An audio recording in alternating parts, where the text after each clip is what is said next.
That property was in Compton, and it was in the hot area of Compton. And then many times I went to like in the Grape Streets. Yeah, it was it was in Pearl and Rosecrans, right? Long Beach and Rosecrans. And that time in 2015, there was a lot of drive-bys there. One time I was waiting for my client in my car, and some guy pulled up and they were shooting around there. And then I was pretty scared during that time because I never experienced a drive-by before.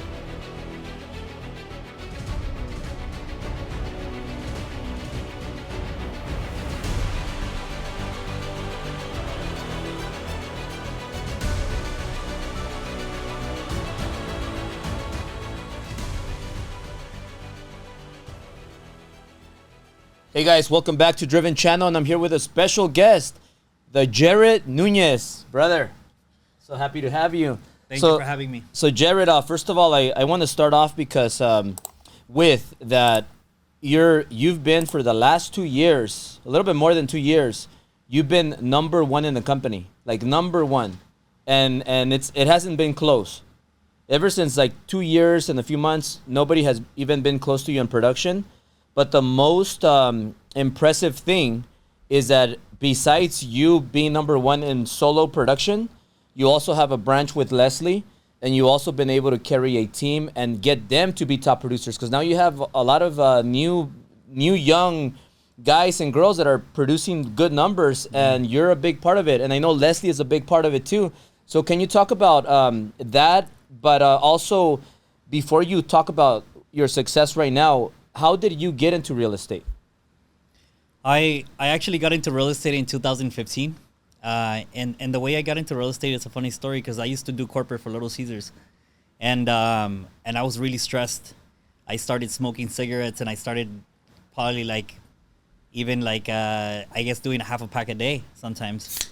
And because I had 179 employees, one time I was working with one of my girlfriends, and her friend was a realtor, and he used to have a really nice car. He drove like a Range Rover, and he had like 3 houses, and we would always actually have a kickback at his house because he had a pool, and it was like the cool spot to hang out at.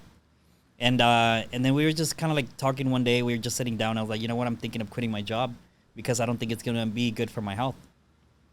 And then he's like, why don't you do real estate? And I was like, real estate? And I was like, so what do you guys do? Well, we help people buy properties. We help people invest. We help people just get into relocations. And I was like, you know what? Send me a link. And then he sent me a link, and I signed up the next day. I looked over the entire, I watched videos, how people did, how people didn't make money, how people made a lot of money. And one thing about me, Albert, that every single time I jump into something, I don't do it half-assed. I don't just do it halfway. What I do is that I jump all in, and I commit to taking that to another level every single time. And I think that's a good attribute that I have, that I take it to another level, and I make sure that I succeed at whatever I want to do. So I jumped into real estate, and it wasn't easy. Actually, the first 3 years I was part-time. I used to have 2 other jobs. I quit Little Caesars, and I ran out of money. I had about $25,000 saved. And I ran out of money because I didn't make my first sale. And when I was working at Century 21, I used to get 40% of my commission. So I wasn't making enough money. So I started getting jobs, and I started surviving until I partnered up with Leslie, and then we branched out of Century 21 when it was sold, and then I started going full time, and I never looked back from there. After that, in 2015, when you got into real estate part time, how much money were you making at Little Caesars? I was making about $94,000 at Little Caesars, and I was about 25, which for me, it was pretty good, and I was very comfortable because I was making that much money, and I didn't have a mortgage, I didn't have any kids, I didn't have anybody to support, or my family.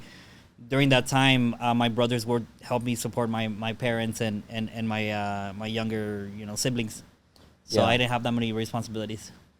And when you started in real estate and you were part-time, you had the Little Caesars job. Did you have other jobs before that? Yeah, before that, I had a lot of jobs. I worked in retail. As a matter of fact, I sold clothes.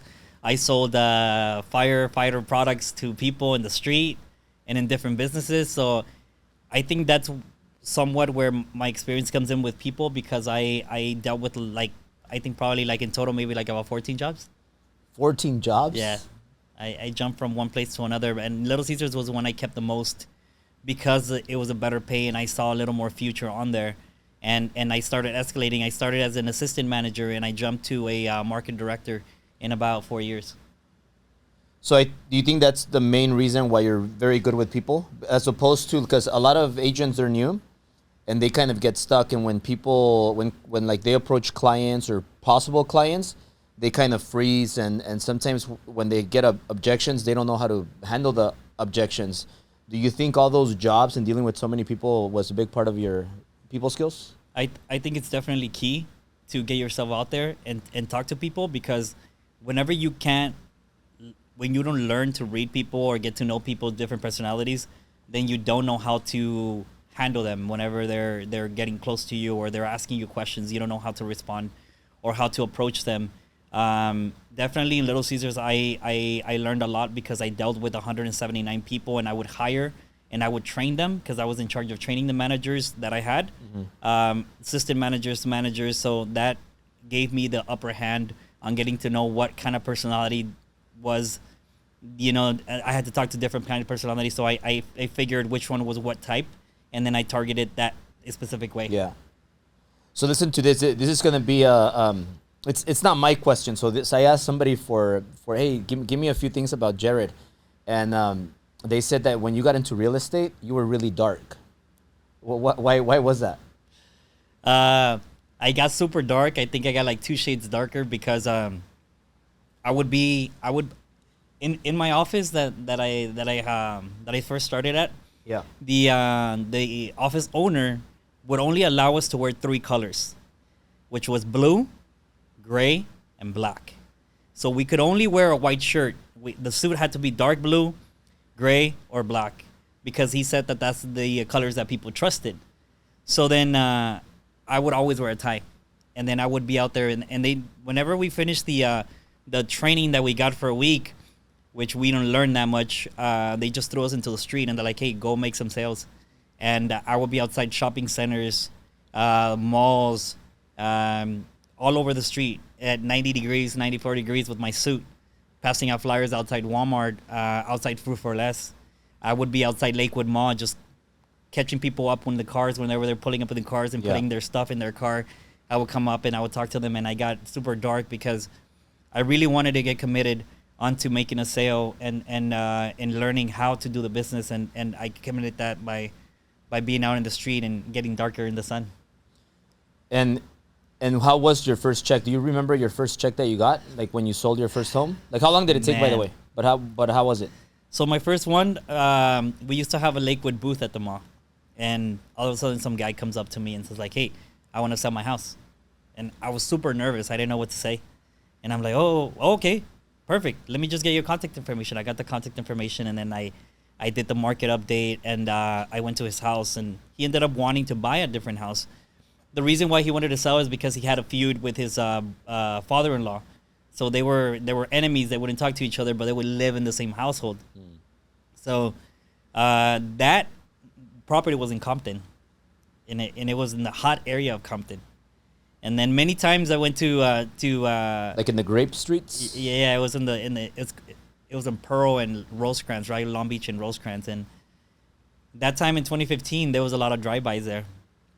One time I was waiting for my client in my car, and some guy pulled up and they were shooting around there. And then I was pretty scared during that time because I never experienced a drive-by before.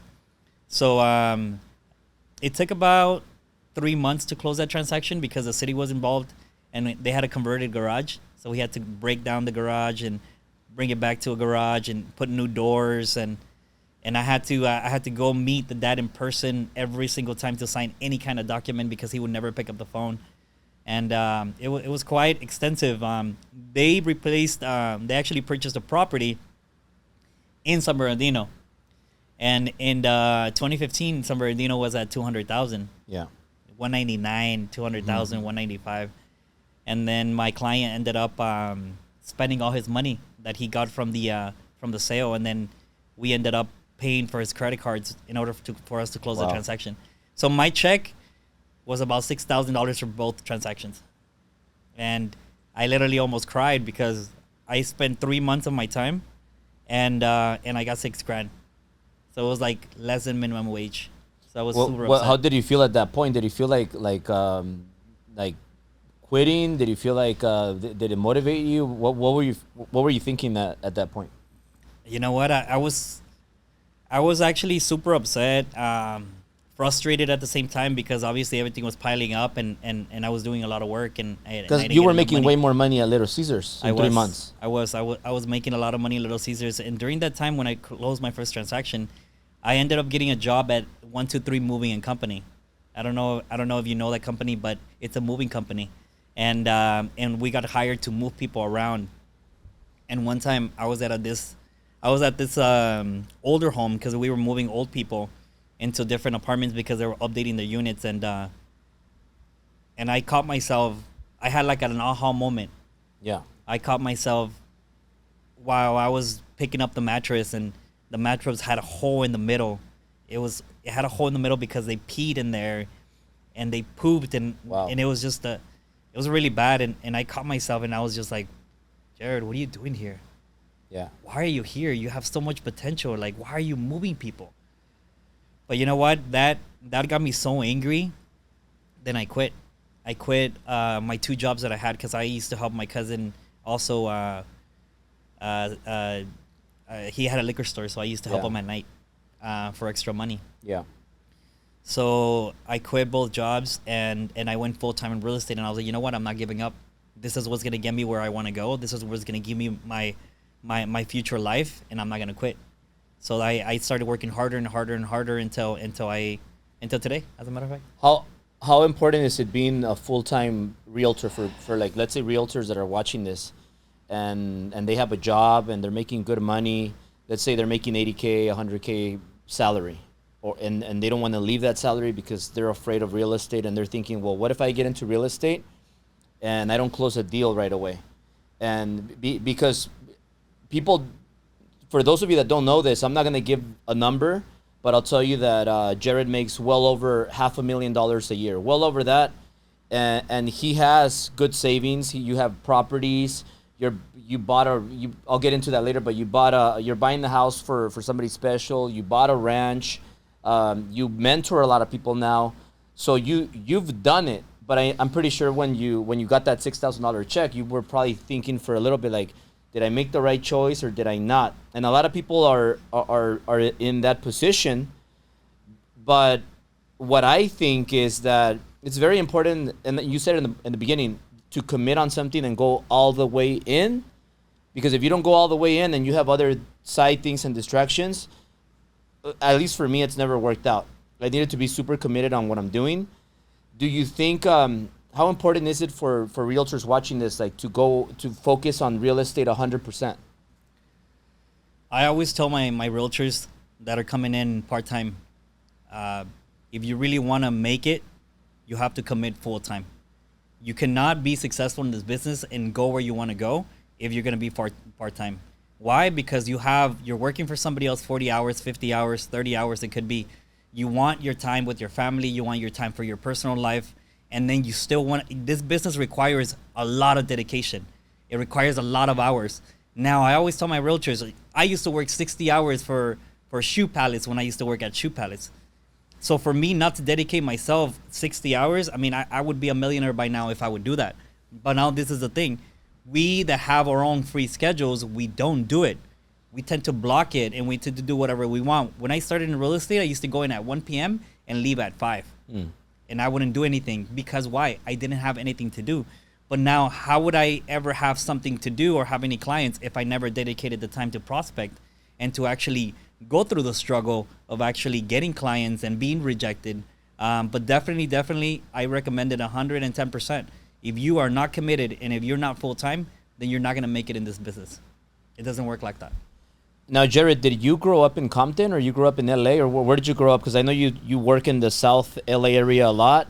You talked about the Compton when you had shootings and all that. You went through that. Did you grow up in LA or where? And also, where did your family originally come from? I know you're Latino, but what part is specifically? So I was born in Durango, in Mexico. All my family's from Durango. My family merged from Durango to Sinaloa. So we were in Sinaloa since we were possibly like 4 or 5 years old, because my family had feuds with other families due to drugs. So due to like cartels and all that, that's very popular in Sinaloa and Durango and all that. So we had to leave that the town that we had, because my family were being killed, and then the other family was being killed by the other family. So they had that going on. So once we moved to Sinaloa, we came to the U.S. after that when I was about 9 years old, and we moved to I don't know if you guys know the MacArthur Park area. Yeah, I grew up around there. Yeah, so I moved to 7th and Westlake, and we used to be there in an apartment in the second floor. My dad was They used to drown people there, right? yeah. Whenever they used to drain the lake, there was a bunch of bodies in there. But aside from that, the time when I came to the U.S. at 94, it was 1994. There was a lot of crime, and there was a lot of gangsters all the time. I remember one time, and it still stuck to me. One time I was in peeking through the window on the second floor, because we were the only ones on the second floor. My dad used to have these apartments, and we used to move a lot because he used to be a manager for this guy that is, I think he's still alive, but he owned like a lot of buildings in downtown LA. So he moved us from one apartment building to another. And I remember one time I was upstairs, and I was just kind of like watching, and I saw like a fight of gangsters, and there was this guy being chased with a machete. And then once the gangster reached that guy, he just started cutting him in pieces right in front of me. And I was just like 7 years old, and I was shocked. And then I saw when the ambulance came and put his pieces of the body into the ambulance truck and just took him.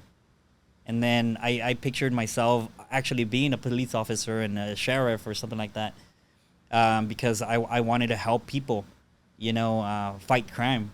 And I didn't do that. But after I got into real estate, I think this is the best business I ever been into. And I don't think I would ever leave. But I started in South Central. I started in dangerous areas. I lived by MacArthur Park. After that, I moved to Lancaster, actually in the middle of nowhere. My dad bought a ranch in, I would say probably like about an hour and a half from the actual civilization. Yeah. And we had no water, we had no light, and we used to light up ourselves with candles, gas candles.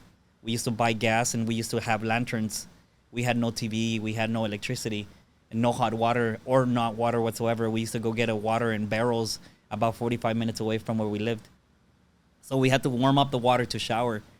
And sometimes we wouldn't shower in days because it was so cold. So the ranch that you talked about, the ranch and your dad, did you buy another ranch, or was that the first ranch that your dad bought and you bought another one, or? No, actually the one I'm talking about in Lancaster, it was just 3 acres of just nothing. It was just in the middle of nowhere that he got screwed over from this real estate lady in that year. It was like about maybe like 97, 98 or something like that. And he bought 3 acres for $6,000. $6,000? Yeah. And he bought the acres, and then he just moved us out there because we wouldn't fit in LA. My family it's a family of 9 kids and my parents. So we didn't fit in any apartment because we were 9. And we bought the ranch when my dad bought the ranch. He semi-built a house, Mickey Mouse style, and then he bought 2 trailers and he put them on the side. So we moved into that place. It was my mom, it was myself, it was my little sister and my older brother and my other sister. So we were 5 living out there, and it was 4 living out here in LA with my dad. So these guys were working and helping my dad pay, whatever, and then we were out there just going to school because we were the younger ones. Yeah, and then you bought another ranch, right? Yes. So in 2015, I would say 2017, 2018, when I started getting to real estate and I started making good money, my dad and my mom were retired. They couldn't work anymore, and and they had a little house here in South LA, small little house that had no yard whatsoever. It was just literally you drive in into the parking space and that's it. And my dad always envisioned going back to Mexico because in Mexico they had cows, they had horses, they had all these animals where they were free because we're from La Sierra, we were like from the mountain. Yeah. And that was my dad and my mom's dream, just to be back home and owning how animals, horses and cows. And my mom is a milker, you know, she likes to milk the cows and the goats, and she likes to make cheese and make all these things from naturally, like all the Mexico women are. And here they didn't have an opportunity to do so because we couldn't have anything. So I promised myself that the first year that I would make good money in real estate, I would buy them a ranch. So I bought a ranch in Canyon Lake, in Lake Elsinore. It's 3 acres and with a beautiful house and a beautiful view in a mountain. And then I got them some goats and pigs and chickens and So cool. everything. So they were really happy, and that's actually where my dad passed last. That's the reason why I sold it.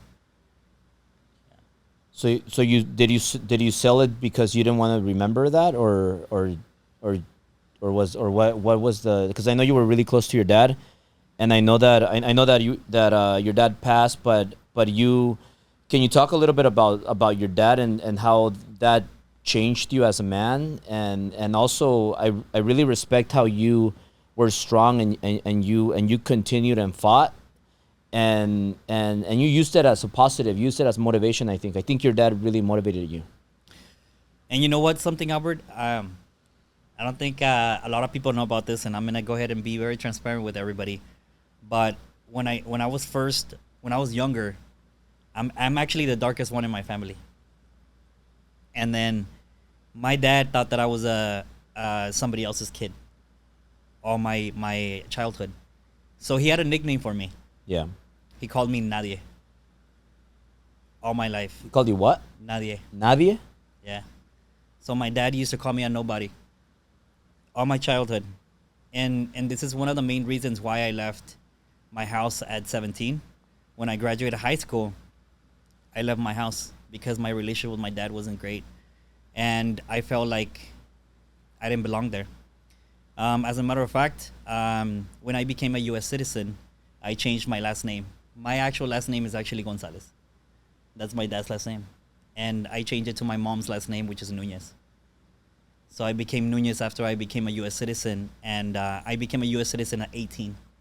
Once I was able to be legal by myself, I submitted my application and I became a citizen, and I changed my name because I didn't want to have that behind me. But you know what? I grew up in a Christian household. Mm-hmm. So going to church and knowing God and being close to God made me not hate my dad or made me forgive him for everything that for everything that he called me or that he thought, the reason why he thought that I was adopted or that I was somebody else's kid. But after that, he never like hugged, or he's never like, he's a typical Mexican guy. Yeah. You know, he's very macho, and you like never told you loved you or anything like that to myself or my brothers and sisters. But you know what? After I left my house and after I became independent, and after I realized that my dad had always been there for me, no matter what, even though he called me whatever he called me, or he thought whatever he thought he had, he still gave me money for food. He still put a roof over my head, and I never missed anything. And I was never in the street because I had always a shelter and always a home to look back to go back to. And I appreciated that. I appreciated that so much that I was like, you know what? I'm gonna change this around, and I'm gonna make him proud of the son that he has, because I actually have a birthmark in my back that it's the same thing as his. So, I mean, you can't say that I'm not. You know what I mean? But I look more like my mom's family instead of his family. Yeah. So it's just a little different. But so I worked harder and I fought harder for my acceptance with my dad, and until I started getting to real estate and I started accomplishing all his dreams. That's when he ended up being very proud of me, actually, and he passed telling all my family in Mexico that he was so proud of his son. And before he passed, he actually told me to take care of my family that I was the only one capable to do so, and he apologized, and then he hugged me at the end, and he told me he loved me. That's so awesome. And is that one of the reasons why you wanted to sell that house, or you didn't want to keep it? No, you know what? The reason why I sold the ranch is because it was 3 acres, and my mom was getting older, and it was kind of like it was a flat surface, and it was a hill, and we had the goats in the hill, and I felt that my mom was struggling with her knees and her bones, and I didn't want to go one day and my mom was in the floor because of the hill, and maybe she would do a bad step, and all of a sudden kind of like roll down and stuff like that. So I didn't want to put my family in danger. So I sold it to buy a smaller property. She always wanted a 2-story house, so I got her a 2-story house with a pool and a jacuzzi and everything. So that's awesome. And your mom's still with us, right? yes. Yeah, and you have a close relationship with your mom? Yes, very close. I call her on a daily basis. Yeah, and I know you're also you're getting a big gift for your mom. Yes. You want to talk about that, or? Yeah. I'm selling that house currently where I am now, and I'm getting her a home for 1.5 in Riverside in the hills. Pretty nice house. It's a very nice house that it kind of resembles the views of the ranch, because I feel like in the house that we have now, we have gates, and I don't like to have gates. So I like the freedom of having a view, and I want to step back to the backyard and just see the sunset and see the palm trees. So that house has exactly what we're looking for, with 2.5 acres as well, but in flat surface. Yeah. So I wanted to create a place where grandma's house was a house to be at. And it's got, we're going to build a volleyball court there. We're going to build a tree house. We have a pool and playground and everything. So it's going to be where I want all my brothers and my sisters to take their kids. And then I want that to be the hangout spot for the holidays. And that way my mom is never alone. Yeah. Well, that's so awesome, Jared. I didn't know any I didn't know a lot of these things. And it's really, I think it's very,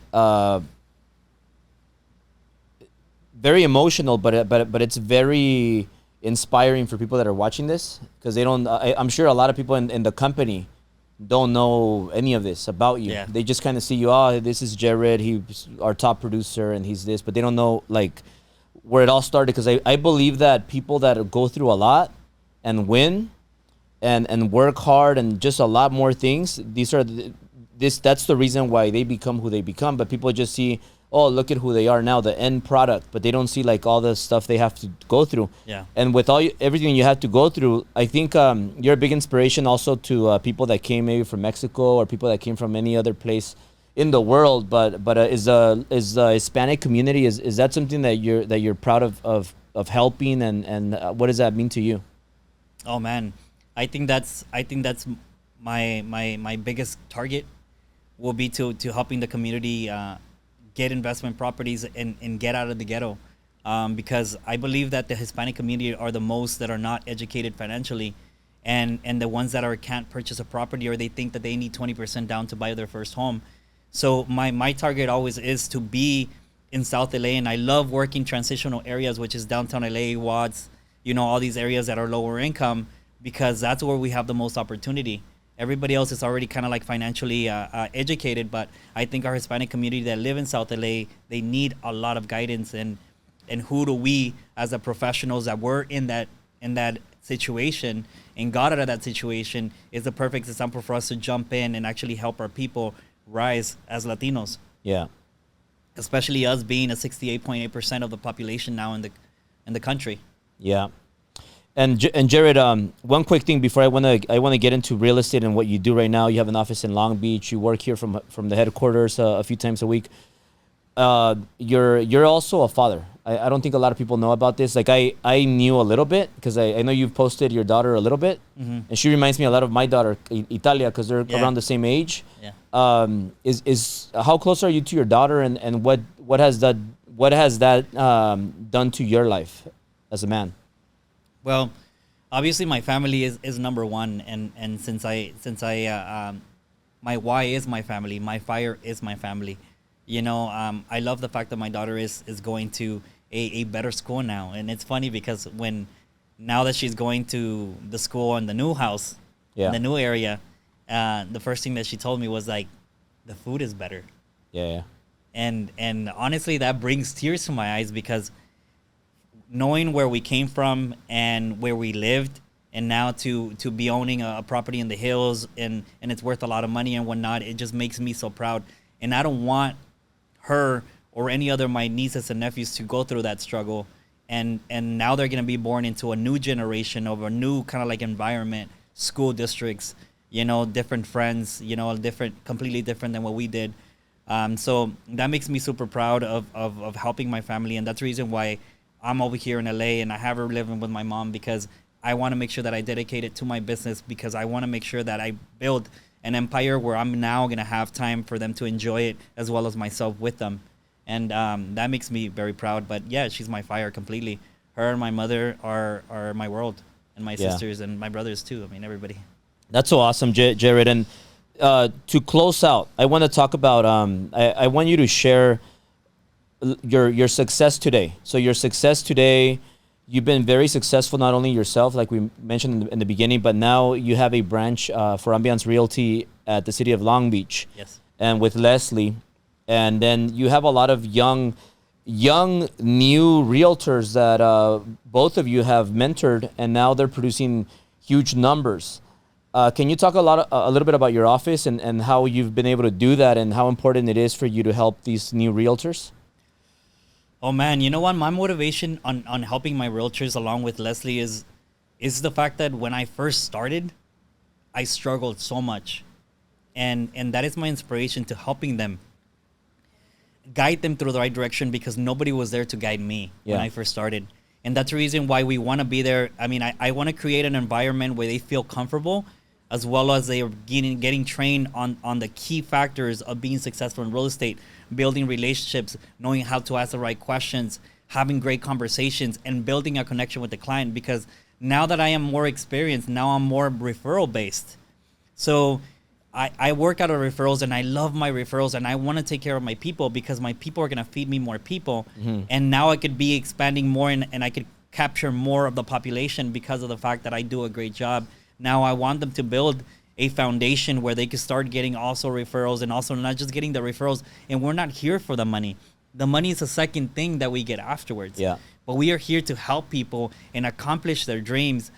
And then whenever I sit down with a client, and I tell my realtors this every single time, whenever you sit down with the client, talk to them, ask them what your goal is for now and what is for the future. How can I help you accomplish your dreams? How can I get you financially free, possibly? Do you want to start a business? This is what this is the plan will be for you to start the business. So I teach my realtors how to be friends and how to build a relationship with their clients. Yeah. For life. And it makes me super proud that they're now top performers. We have 22-year-olds, we have 21-year-olds, we have 25-year-olds that are producing and now making 150,000 and helping their families. And that makes me super proud, because I'm doing the same thing. And I look for people, and I seek for agents that have the same fire as I do, because that's where we're going to make a difference. Because I think we make a difference when we have a reason to make a difference for.